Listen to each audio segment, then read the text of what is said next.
Barcelona escape another identity test defined by nostalgia, anxiety and relief. Barcelona supporters had a twinge of nostalgia and worry on Thursday night when Munir El Haddadi gave Las Palmas an early lead.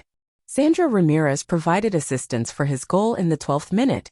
Both players were considered budding stars in La Masia after graduating from Barca's youth system.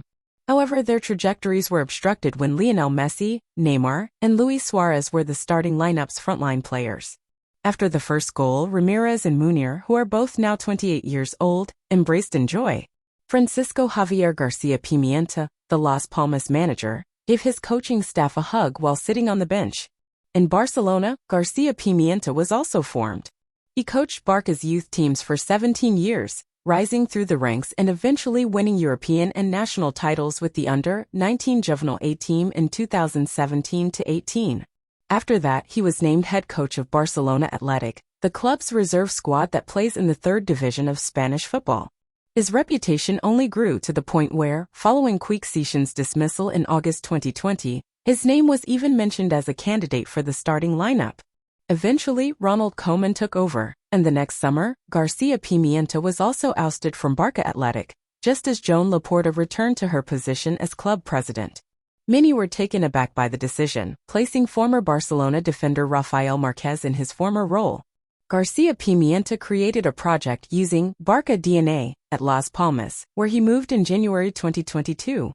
They were one of the biggest surprises of 2023-24 due to their play style and the stability they displayed at home, along with Girona, after winning promotion to La Liga the previous season.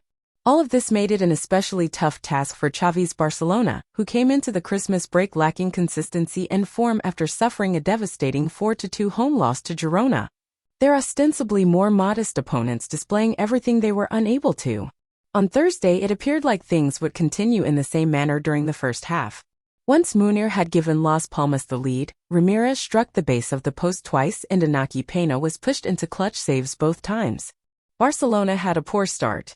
Xavi became obviously concerned due to the lack of aggression in defense, their vulnerability on the flanks, severe concentration errors, and issues with press coordination. They weren't much better when it came to attacking the ball. They were clumsy, slow, and lacked originality.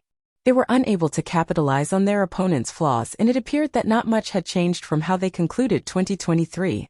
In theory, Barca should have benefited from Las Palmas' style of play as they maintained a high defensive line and gave them lots of room, but the away squad still found it difficult to go through on goal and was flagged offside 14 times in the encounter, which is a club record.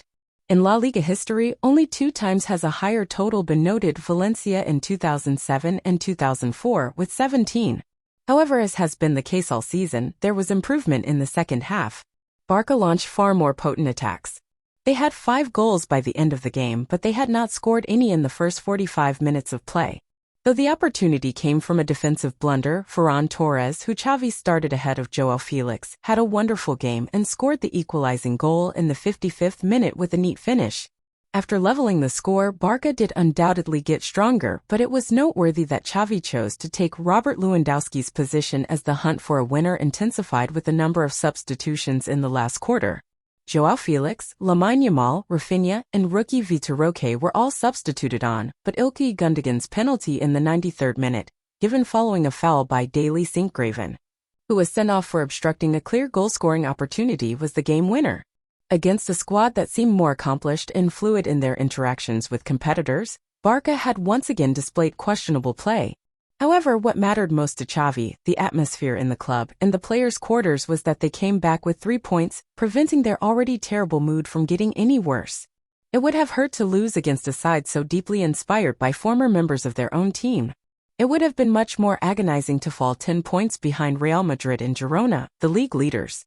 The fact that they prevailed indicated at least one of their advantages this term.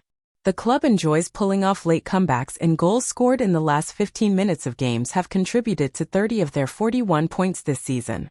Another encouraging sign came when Gundogan's spot kick was successful and the players erupted in a huddle, embracing the entire bench. Lewandowski expressed his joy at the win and didn't appear to be offended by his substitution at all. Even though the evening did not turn out well, there was a sense that things will get better because the dressing room had not been severely damaged during the entire process. Thanks for being with me. For more news updates, please like, share, comment, and subscribe sportsjin. See you in the next video. Take care. Bye. I'm taking shots at the enemy. I'm gonna make it to the top, leave a